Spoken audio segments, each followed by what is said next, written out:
3. El tiempo de la euforia. Onganía Krieger Bacena. El golpe militar estalló tras un largo proceso de maduración. Paradójicamente, sus responsables eran aquellos oficiales que en 1962 y 1963 se habían batido para garantizar la realización de elecciones presidenciales. 3 años después, esos militares proclamaban ante el país su voluntad de ocupar el vacío político dejado por los partidos, a fin de poner en marcha objetivos trascendentes. No se trataba ya, al menos en la retórica de los documentos, como lo había sido en episodios militares anteriores, de castigar a un gobierno legal al que se le imputaba peligrosidad ideológica o desviación frente a los patrones de la normalidad institucional sobre los que debía asentarse la comunidad. Era esa misma normalidad la que se venía a combatir en nombre de una nueva empresa nacional. Desalojar a Ilia no implicaba desactivar un riesgo grave de izquierdismo o populismo. El objetivo del movimiento debía ser la modernización del país, la grandeza de la nación, la elaboración de un modelo argentino destinado a reemplazar al caduco proyecto puesto en marcha a fines del siglo XIX. El mensaje de la Junta Revolucionaria al pueblo argentino lo decía expresamente. Hoy, como en todas las etapas decisivas de nuestra historia, las Fuerzas Armadas, interpretando el más alto interés común, asumen la responsabilidad irrenunciable de asegurar la unión nacional y posibilitar el bienestar general, incorporando al país los modernos elementos de la cultura, la ciencia y la técnica, que al operar una transformación substancial, lo sitúen donde le corresponde por la inteligencia y el valor humano de sus habitantes, y la riqueza que la Providencia depositó en su territorio. Uno de los jefes militares del golpe, que poco después ocupó la Secretaría del Consejo Nacional de Seguridad, organismo clave del nuevo dispositivo institucional, escribía por entonces: estamos viviendo la finalización del periodo de transición del país agrícola-ganadero de estructura armónica dependiente hacia el país industrializado. Y agregaba: no puede trazarse una política fundada en el interés nacional si no se reconoce la situación argentina de país en vías de desarrollo. Este es un concepto económico que hace al tipo de estructura de producción que tiene el país. La política fundada en el interés nacional supone el esfuerzo acelerado para transformar esa estructura de producción en una similar a la de las sociedades industriales. Exige la reconstrucción de industria básica, la promoción de las actividades de la nueva revolución industrial, de la energía nuclear, la electrónica o la cibernética. Reclama la revolución técnica en el campo. Supone, simultáneamente, un gran esfuerzo tecnológico que coordine los esfuerzos de la universidad, las empresas y el Estado en la tarea de modernización. Para esa tarea las Fuerzas Armadas no podían contar con el viejo sistema de partidos. Parecía, en cambio, posible edificar las bases de un nuevo modelo político a través de la incorporación de movimientos sucesivos cuya cadencia debía ser decidida por una conducción centralizada y autoritaria de otros actores, precisamente aquellos cuya presencia era el resultado del proceso de modernización capitalista operado desde 1959. Ese punto de partida era perfectamente asimilable al que los militares brasileños intentarían consolidar tras el derrocamiento de Goulart y más nítidamente luego bajo el gobierno de Garrastazu Medici. Pero la traducción fue mediocre, tal como el vencido Ilia, portavoz del sistema de partidos. Tampoco Onganía pudo, aunque por razones opuestas, sintetizar al nuevo país, reconstruir la hegemonía. Y el fracaso no fue, de ningún modo, resultado de causas inmediatamente económicas. Pedirle al Estado argentino que, con sus propios recursos, reordene desde arriba a la sociedad es pedirle algo que está más allá de sus capacidades. Expuesto a las demandas alternativas de las distintas coaliciones de fuerzas sociales, ese Estado es demasiado vulnerable, pese a la imagen en contrario que podrían proponer las recurrentes caídas en el autoritarismo y aún en la represión más brutal que vienen sucediéndose desde 1930. Carente de una fuerte organización burocrática, dotada de estabilidad y de una eficaz gestión como empresa económica, el aparato estatal no posee una capa de funcionarios autónomos, de policymakers, capaz de proponer metas y ejecutar proyectos, de controlar efectivamente a la sociedad, de fundar un orden político. Su intervencionismo, a menudo obsesivo, nunca puede llegar más allá de un complicado engranaje de reglamentos, mecanismo defensivo con el que busca constreñir a la sociedad civil, pero solo logra irritarla. Esta nula tradición de Estado fuerte, por innecesaria antes de 1930, por imposible, salvo en ráfagas fugaces, el primer peronismo, por ejemplo, desde 1930 en adelante, no pudo ser revertida por Onganía, pese al celo reglamentarista y al boato formal con que intentó revestir su poder. Corroída por conflictos desde el exterior del sistema, pero también desde su interior, la fórmula de poder que intentó establecer la Revolución Argentina se fue desvaneciendo frente al vigor que siguieron demostrando, como articuladores de intereses sociales, como voceros de opinión pública, los sindicatos y los partidos políticos. En 1973, tras 3 años a la defensiva, los militares que en 1966 habían proclamado la refundación del Estado como objetivo primordial, debieron ceder el gobierno al peronismo triunfante en las urnas. Durante su paso por el poder, no solo no habían resuelto, sino que habían agravado la crisis hegemónica. Es en 1969 que se desata el Cordobazo, prólogo de una serie de conmociones regionales. Es en 1970 que nace, para consolidarse progresivamente, la guerrilla urbana. Por fin, será Perón, el proscripto por 20 años, quien retornará triunfalmente acompañado por los sindicatos, los partidos políticos, la juventud radicalizada, la tecnoburocracia nacionalista y las organizaciones corporativas del capitalismo nacional, frente a un ejército desalentado, al establishment en derrota y al capitalismo transnacional ausente de la coalición en el poder.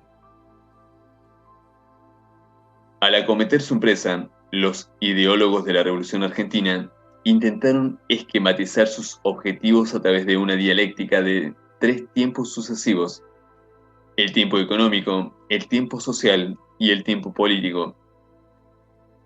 Esa ordenación puede ser legítimamente retraducida como una sucesión ideal de 2 etapas: una primera de acumulación de riqueza y poder, que supone el sostén del autoritarismo militar, a la reestructuración económica operada en favor de los sectores modernos del capitalismo, y una segunda de distribución, en la cual, diferencialmente, se abrirían las compuertas para la repartición de la riqueza acumulada y se regularían formas controladas de apertura en el sistema de poder.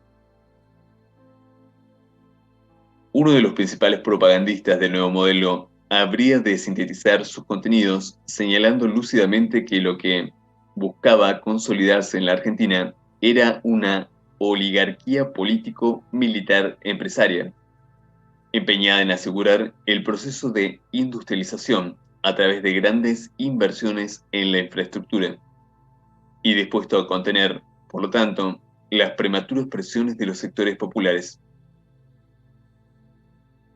Esta ajustada descripción de metas, coherente con la dinámica de los tiempos ya mencionada vale, en verdad, solo para los 3 años primeros de la Revolución Argentina. La totalidad del periodo 1966-1973 puede ser nítidamente fragmentada en 3 etapas, aunque ellas disten mucho de la tripartición ideal propuesta por los militares en su hora de gloria. Ellas serían 1. 1966-1970. Intento de estabilizar una modificación en el modelo de acumulación, en la relación de fuerzas sociales básicas y en el modelo político. 2. 1970-1971. Intento de formular un modelo con mayor participación del capitalismo nacional, pero bajo los mismos moldes autoritarios. 3. 1971-1973. Intento de salida para la situación, mediante la congelación de la iniciativa estatal sobre la economía y la pretensión de controlar el futuro modelo político. El experimento llamado Revolución Argentina arranca, pues, con una ofensiva hegemónica que se consolida tras un breve periodo de vacilaciones, con el ingreso, a fines de 1966, de Adalbert Krieger Bacena como representante del establishment tecnoburocrático y de la gran burguesía urbana en el Ministerio de Economía. En esa etapa, que se desmoronará entre 1969 y 1970, el predominio del capital monopolista e industrial se transforma en hegemonía dentro del bloque dominante, y el capital nacional y la burguesía agraria debieron subordinarse a él. El mesianismo modernizante enfatizado por los militares en las proclamas iniciales se resolvió a través de una asociación entre las Fuerzas Armadas, el Gran Capital y el establishment, quedando fuera del esquema los partidos políticos y las organizaciones corporativas del capitalismo nacional. En una zona intermedia, la burocracia sindical era alternativamente golpeada y tentada a la participación, con condiciones. El proyecto neocapitalista sacrificaba, en primer lugar, a los partidos políticos. Esto ya es trivial y tiene que ver con un modelo de comportamiento general que puede ser asociado con la evolución contemporánea del capitalismo, pero también con las características del sistema partidario argentino. En efecto, todo plan tendiente a la concentración de los recursos económicos tiende también a la estructuración de un modelo de Estado autoritario que concentre el poder, asociando los núcleos de decisión económica con los de decisión política.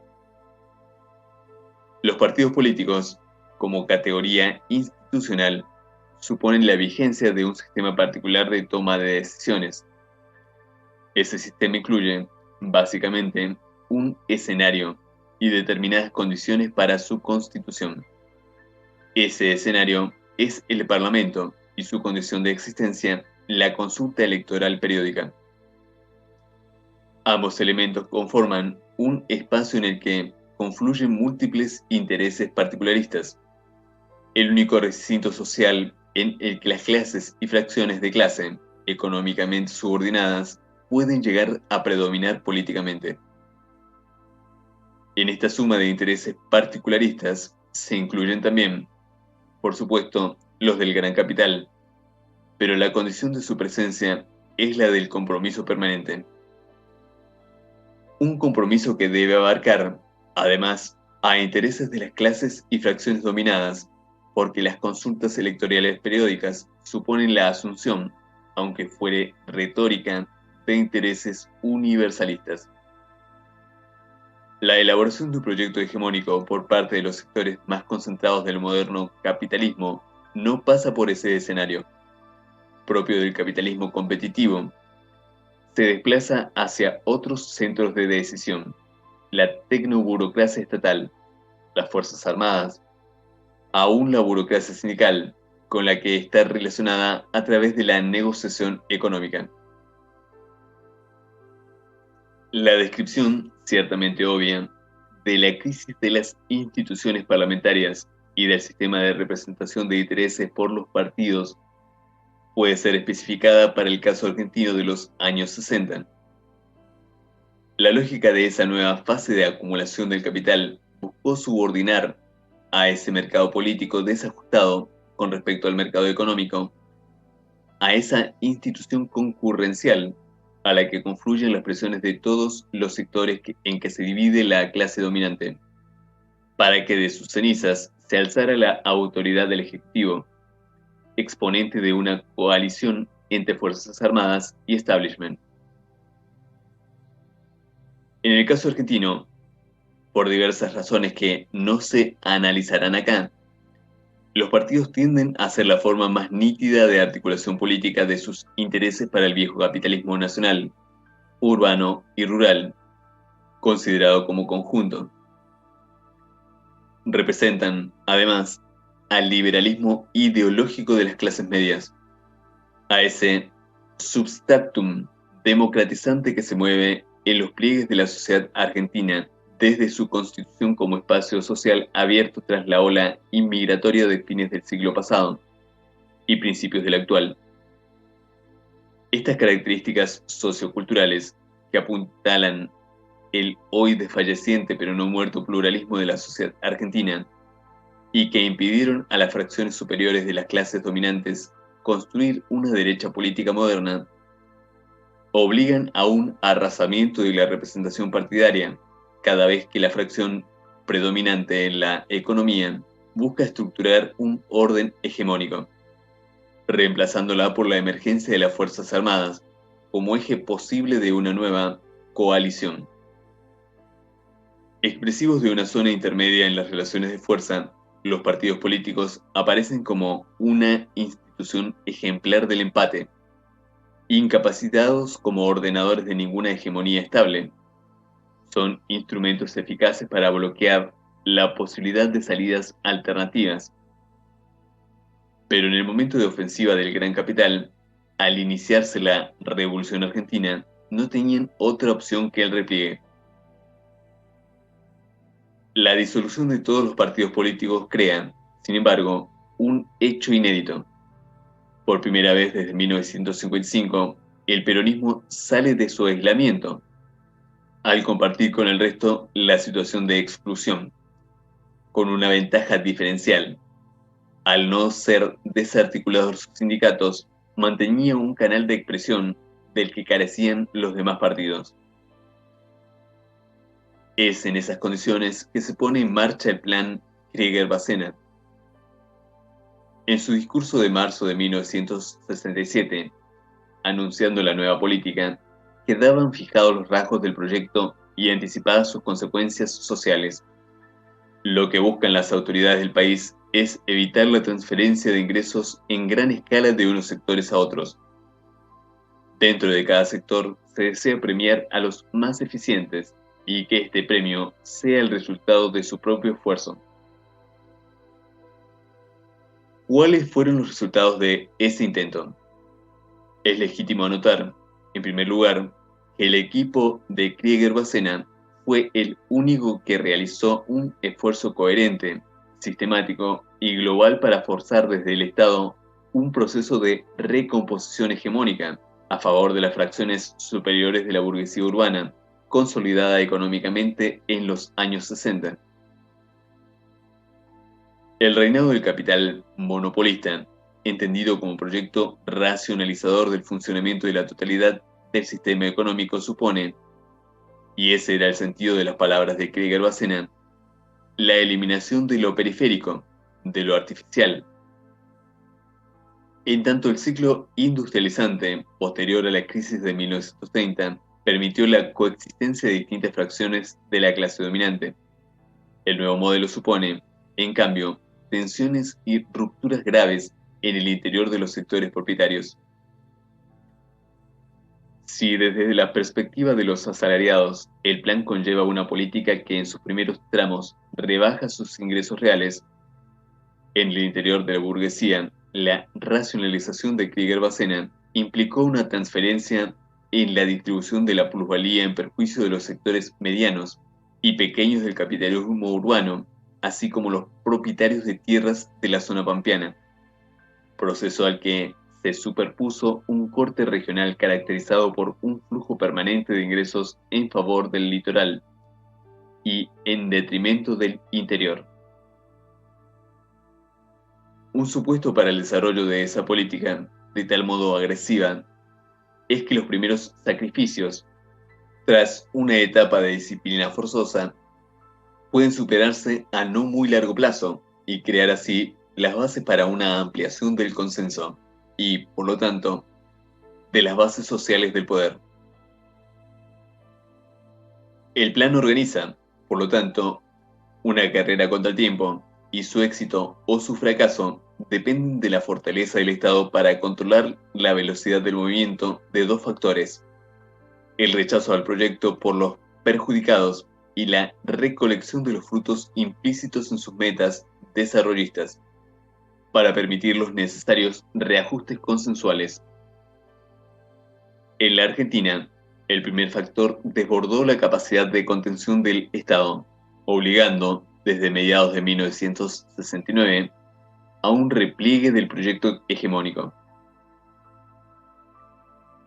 Cuando comienza a estallar el ciclo de movilizaciones sectoriales y regionales en contra de la política de la Revolución Argentina, de ningún modo puede decirse que el detonante haya sido la irrupción del elemento económico inmediato, en el sentido en que Gramsci evalúa la intervención de este factor en las crisis sociales. Los principales indicadores de coyuntura muestran, y esto será así hasta 1971, éxitos en el cumplimiento de las metas del plan, aumentos en el Producto Bruto Nacional, en el Producto Bruto Industrial, repunte del salario real, disminución de la desocupación y de la tasa de inflación, comienzo del ingreso de capitales extranjeros. Lo que los años 69 y 70 marcan es algo más profundo: la emergencia de una crisis social, cultural y política, una verdadera crisis orgánica por medio de la cual la sociedad avanzaba sobre un Estado que, pese a su autoritarismo, o porque solo se sostenía sobre el autoritarismo, iba a ser nuevamente desbordado. El principal fracaso del plan Krieger-Bacena, a diferencia de lo que sucedió en Brasil desde 1968, consistió en que la élite militar y política encabezada por Onganía no pudo superar la crónica crisis estatal argentina. En 3 años había logrado poner cierta distancia con la sociedad, liberarse del metralleo de las presiones cruzadas colocándose al servicio del proyecto hegemónico de una fracción, la más moderna, del capitalismo, pero ese aislamiento no sirvió para incrementar su poder relativo. No distinguió al Estado como un interlocutor dotado de peso propio para intervenir en la ordenación de la fragmentada sociedad civil. La inexistencia de tradición estatal no pudo ser revertida. La aludida comparación con el caso brasileño puede ser pertinente cuando allí se produce la natural contraofensiva de los sectores perjudicados por el nuevo modelo de acumulación. La misma se encontró frente a la presencia de un Estado consolidado, capaz de lanzar todo su poder para acelerar la marcha en lugar de detenerla. Más aún, es a partir de esa confrontación que el Estado refuerza sus roles y diseña con precisión los rasgos políticos del proyecto económico asumido. Así, la decisión de volcar todo el peso del Estado mostró la posibilidad del llamado milagro, a costa de cada vez mayor diferenciación social y económica. El sistema probó su dinamismo, mostrando que sus límites no se hallan en las leyes de la economía, sino en los movimientos del sistema político. No son los resultados económicos de los primeros años de aplicación del proyecto los que diferencian el proceso brasileño del proceso argentino. Al fin, durante el periodo 1964-1971, la economía argentina se expandió solo un 10%, menos que la brasileña. Es un hecho incontestable, al contrario, que la crisis política de 1969-1970 aparece como punto de partida para el descenso de los indicadores económicos. Como ha sido señalado, el Plan Krieger-Bacena lleva a la economía argentina a un punto en el que, dadas las situaciones estructurales que condicionaron aquella coyuntura, la única alternativa al desorden económico es la continuidad del plan. Esta decisión es la que el Estado no pudo implementar en la Argentina. La crisis social y política arrastrará a su caída al autoritarismo militar de Onganía y planteará la recreación de las condiciones del empate. Hasta ese momento, el plan había avanzado considerablemente en sus intentos de consolidar la nueva relación de fuerzas que se venía gestando a partir de 1958 y, sobre todo, tras la crisis de 1962-1963. Su objetivo declarado era poner en marcha un programa antiinflacionario, requisito básico para el cálculo económico racional de las grandes empresas, pero que a diferencia de ensayos anteriores fuera expansivo y no recesivo, a partir de una firme política de ingresos manejada por el Estado. Ya son conocidos sus mecanismos. En primer lugar, no se trasladan a la gran burguesía agraria exportadora los beneficios de la devaluación del peso dispuesta, sino al Estado, mediante una retención en las exportaciones del mismo monto que la devaluación. En segundo lugar, con esa masa de recursos, el Estado implementa políticas públicas tendientes a la realización de obras de infraestructura y aplica una política crediticia expansiva. De esta política estatal de compras y de esta orientación de los préstamos sacaban provecho directo las empresas más eficientes, esto es, las pertenecientes a la gran burguesía urbana, extranjera o nacional. Este impuesto a los agrarios, a quienes, por otro lado, se satisfacía en otras demandas referidas a su frente interno, por ejemplo, modificaciones favorables a los grandes propietarios en materia de arrendamiento, permitía además incrementar los índices de ocupación de la mano de obra y, además, al deprimir los precios relativos internos de los productos agropecuarios, hacía que el descenso del salario real, pese a congelarse los salarios nominales, fuera solo moderado. Controlada la inflación a través del manejo de precios y salarios y habiendo dotado al Estado de un importante masa de recursos, el plan dejaba libre el camino para implantar sólidamente la dominación del gran capitalismo moderno, premiando a los más eficientes y castigando al resto. En este contexto, y por más recaudos imaginativos que se adoptaran para moderar sus efectos inmediatos, un plano que buscaba maximizar la eficiencia global del sistema y romper bruscamente con la situación de empate, debía generar tensiones sociales entre quienes resultaban perjudicados, absoluta o relativamente, por su aplicación. Solo un Estado fuerte en relación con la sociedad podría garantizar que esas demandas, prematuras en función de los tiempos del proyecto, no se volvieran incontrolables. ¿Quiénes eran esos perjudicados? Quedó señalada ya la situación de la gran burguesía agraria, el castigo inicial, implícito en los impuestos a la exportación que le recortaban la apropiación del incremento de sus ingresos, generado por la devaluación del peso. Intentó pronto ser llevado más a fondo mediante la instrumentación de un impuesto a la renta potencial de la tierra, tendiente a llevar los criterios de eficiencia también a la producción agropecuaria. Este intento de quebrar el frente agrario con el objeto de recomponer una alianza entre las fracciones más modernas del capitalismo urbano y rural terminó en un fracaso. Galvanizó a los terratenientes, quienes enfrentaron más duramente al gobierno. ¿En qué otros puntos del espectro social se alojaron las tensiones?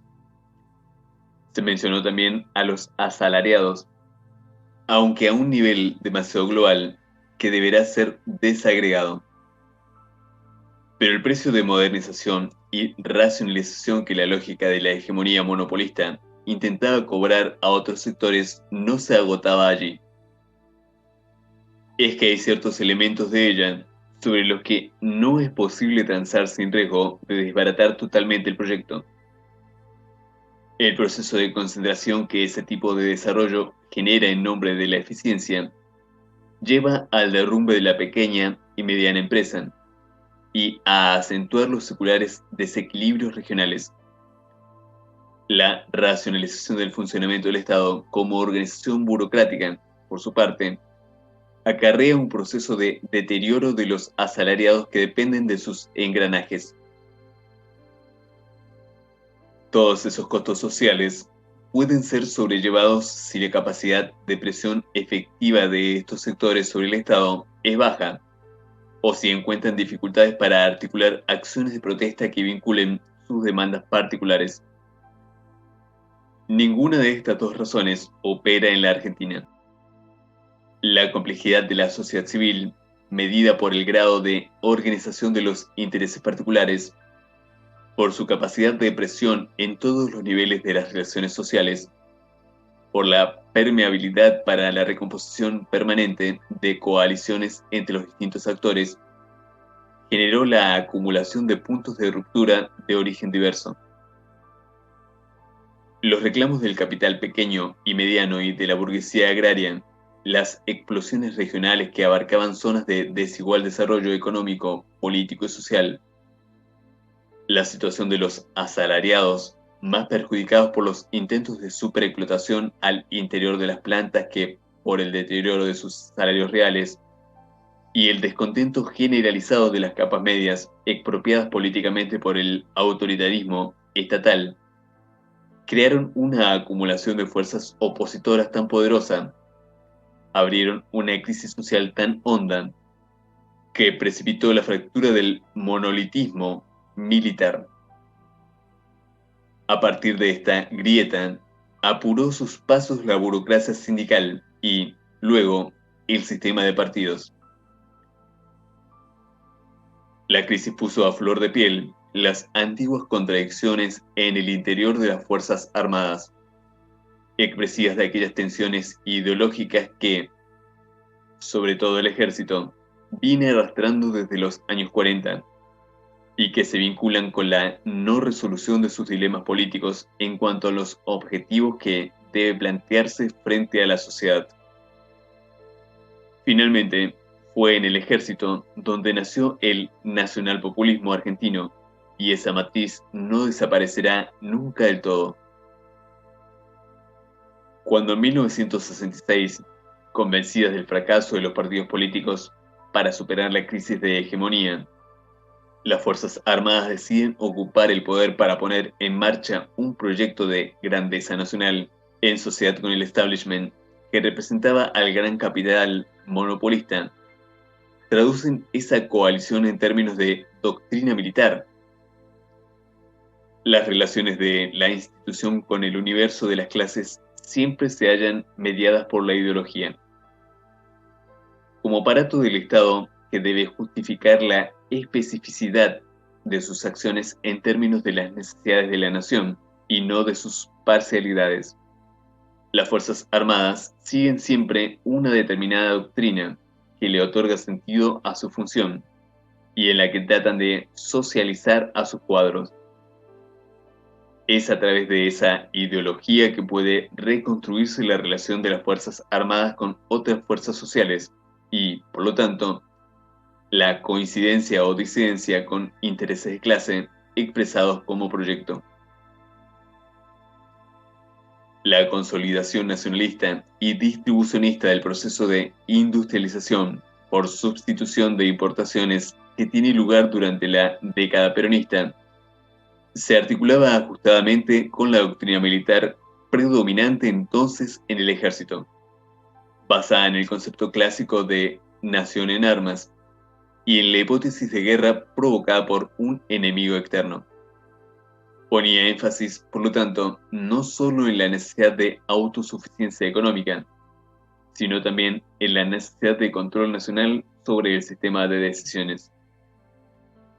Esto llevaba a reforzar los roles del Estado y a concebir la política económica como política de protección de la economía nacional como un todo. El grueso de la literatura militar de esos años parte de un doble supuesto.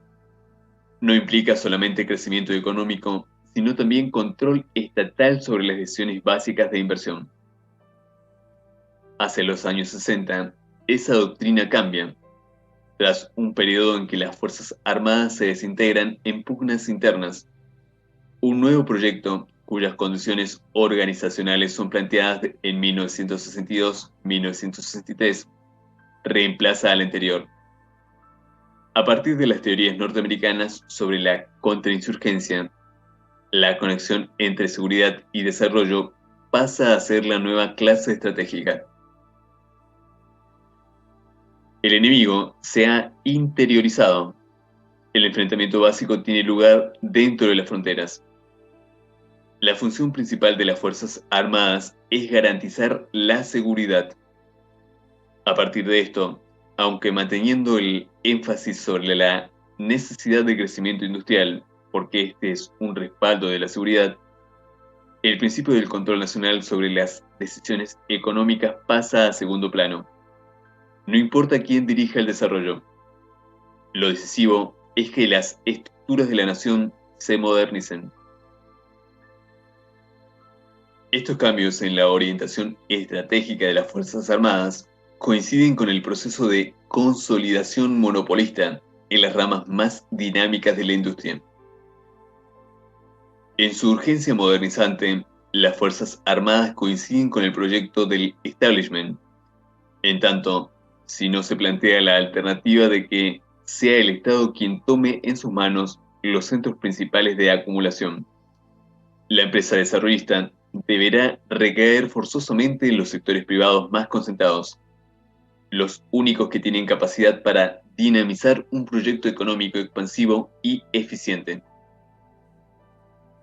Este esquema funcionó, con tensiones mínimas, durante los primeros 3 años de la Revolución Argentina, tiempo de euforia en el que parecía diseñarse la posibilidad cierta de una élite tecnoburocrática militar empresarial. Pero la marea de presiones cristalizada en los años 69 y 70 actualizó los dilemas tradicionales sobre la orientación política que las Fuerzas Armadas deberían asumir. Introdujo la deliberación y desorganizó la pasiva adhesión de sus cuadros al proyecto que asociaba a las instituciones armadas con el establishment. Esta coalición había resultado poco costosa en el primer trienio, cuando la notoria desactivación de la sociedad solo obligaba a las Fuerzas Armadas a cumplir un papel de discreto gendarme, en medio de una situación de asepsia política. En cambio, los nuevos costos derivados de una movilización social creciente, simultánea y de variado origen estaban más allá de las lealtades estatales del ejército. Puesta a prueba su consistencia interna por el estado de desobediencia generalizado, esta se resintió. Las Fuerzas Armadas, poco a poco, comenzarían a desandar guiadas por el general Lanús, el camino emprendido en 1966. El tema de la seguridad a secas pasaría a ser prioritario, para conjugarse a partir de entonces con modelos políticos de salidas institucionales, más que con modelos económicos de acumulación. La grieta que la crisis abre en las Fuerzas Armadas desnudará al Estado y hará crecer los poderes de la sociedad civil, reabriendo la crisis de representación. Otro actor decisivo, la burocracia sindical, se insertará en esos pliegues haciendo valer su fuerza relativa dentro de un frente opositor, pese a las ambigüedades con que siempre manejó sus relaciones con los militares. En junio de 1966, al ser derrocado el gobierno de Ilian, la burocracia sindical no ocultó un prudente entusiasmo. El movimiento militar que el 27 de junio tomó el poder, dice una declaración de la CGT del 29 de ese mes, constituye un hecho nuevo e históricamente asume una gran responsabilidad ante la atenta expectativa que indiscutiblemente ha concitado en el país. Por lo demás, era notorio que fracciones importantes del sindicalismo habían tenido participación en conversaciones con militares previas al golpe de Estado. Ese clima, sin embargo, duró poco.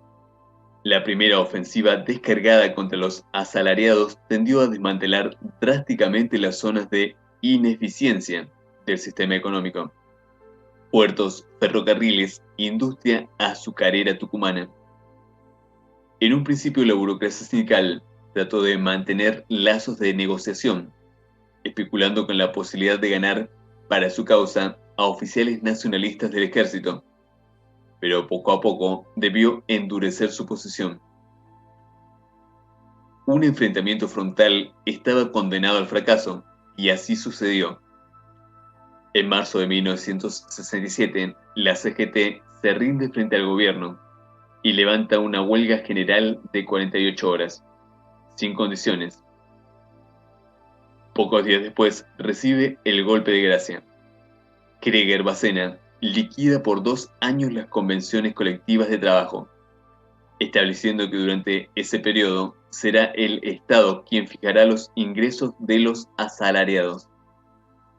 Con ello, la burocracia sindical pierde así toda influencia sobre el mercado de trabajo, viéndose compelida a ocuparse solamente de cuestiones mutuales o asistenciales. El arma poderosa que significaba discutir cada año los salarios y las condiciones de trabajo es quitada de sus manos. A partir de ese momento y hasta la crisis social y política de 1969-1970, la burocracia sindical, doblegada por el poder, se repliega. Pero este paso hacia atrás no implicó que se clausuraran definitivamente los contactos. Ninguno de los interlocutores quería, en rigor, hacerlo. Uno de los presupuestos de la dominación monopolista es el control sobre la fuerza de trabajo asegurado por el Estado.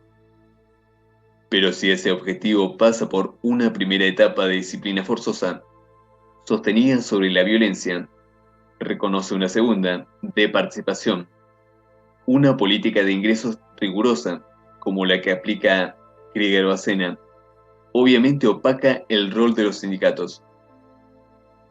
Y esto era uno de los ejes del plan.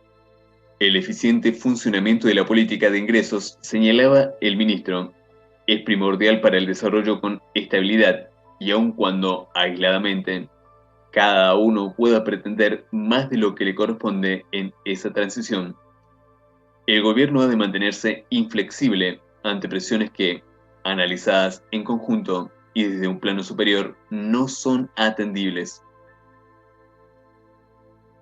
En un segundo momento, sin embargo, una vez que las líneas maestras del plan están consolidadas y que la burocracia sindical ha sido sometida políticamente, la orientación del Estado no consiste necesariamente en procurar su desaparición, sino su subordinación al plan del capital, como un mecanismo consensual importante, más aún que los partidos políticos.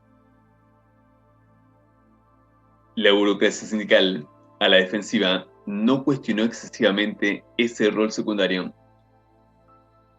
Solo el debilitamiento del Estado, posterior a la crisis, la ruptura de la coalición entre establishment y Fuerzas Armadas y la rehabilitación de los partidos políticos y las organizaciones representativas de los empresarios nacionales, la alentarán nuevamente a emprender la ofensiva. Hasta ese momento, y durante un largo periodo, se ha visto arrastrada a una difícil lucha en dos frentes. Si por un lado encuentra oídos sordos para sus reclamos ante el Estado, Por el otro se ve socavar su poderío desde adentro a través de un proceso de sacudimiento que asumirá dos formas, diferentes por su origen pero confluyentes en sus objetivos. La primera coagulará en la constitución por parte de un número importante de gremios que se rebelan contra la conducción nacional de una CGT paralela, llamada de los argentinos, volcada ideológicamente hacia un social cristianismo radicalizado.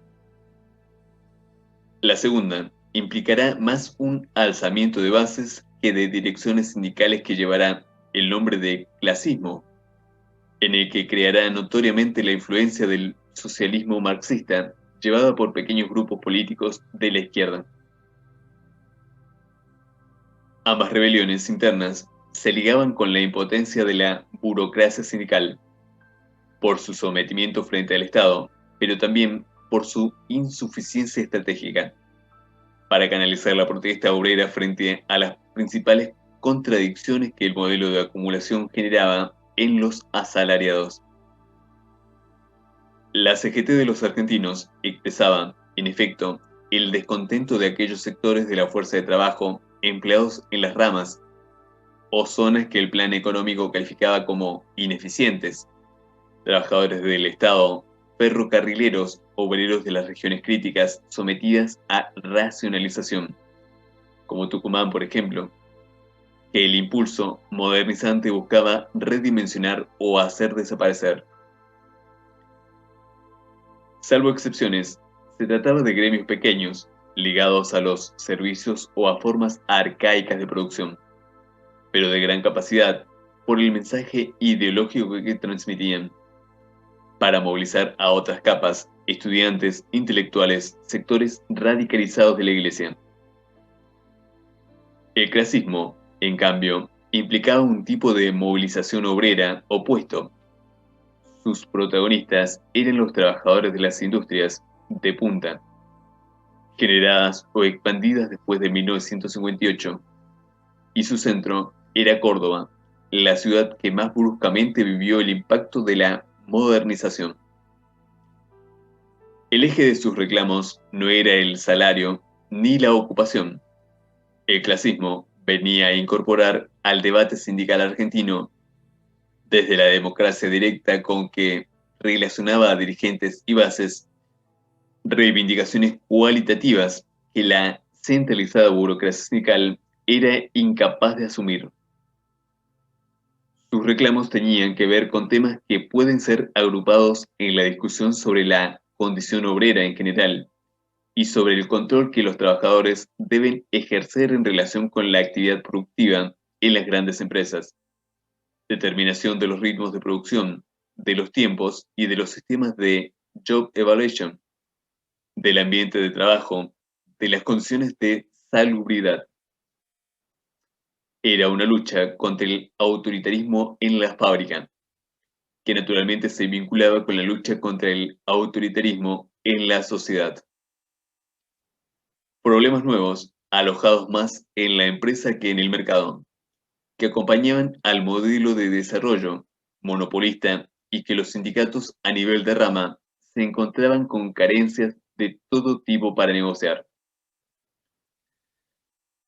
Frente a las modificaciones de la condición obrera que, en los dos extremos, el arcaico y el moderno, generaba el nuevo patrón de acumulación, la burocracia sindical no tenía respuesta. Su espacio de representación ideológico y social era otro, desarrollada y consolidada al calor de la industria liviana, sustitutiva, de importaciones e imbuida de la ideología que confirmó a la coalición populista. La burocracia sindical expresaba a una franja intermedia, aunque numéricamente muy poderosa, del desarrollo industrial y del sentido común obrero que la acompañaba. En esa franja, su representatividad resultaba incuestionable y a partir de ese consenso y con el apoyo estatal, había logrado forjar un gran poder económico y político, que realimentaba su poder social. Ese poder derivaba, además, de la historia posterior al derrocamiento del nacionalismo popular en 1955. Desde entonces, la burocracia sindical debió asumir dos papeles: el clásico, de negociadora de las condiciones de venta de la fuerza de trabajo, y otro, sui generis, determinado por la proscripción del peronismo, que transformó a los sindicatos en los voceros institucionales de la identidad política de la clase trabajadora. La interrelación, a menudo contradictoria, entre sus funciones profesionales y políticas, determina que la burocracia sindical argentina despliegue siempre una estrategia tendiente a coparticipar del poder, esto es, que busque coaliciones con otras fuerzas sociales. Esa política de alianzas desplegada por la burocracia sindical marca una clara línea de tendencia. El modelo de sociedad y las medidas económico-sociales que propugna la CGT desde los años 60 no difieren virtualmente de los reclamos del capitalismo nacional, agrupado en la Confederación General Económica. El objetivo político de la burocracia sindical es recrear las condiciones que gestaron la coalición sobre la que se fundó el peronismo a mediados de la década del 40. Sus interlocutores principales no pueden ser otros que los representantes de la burguesía nacional y los grupos nacionalistas de las Fuerzas Armadas.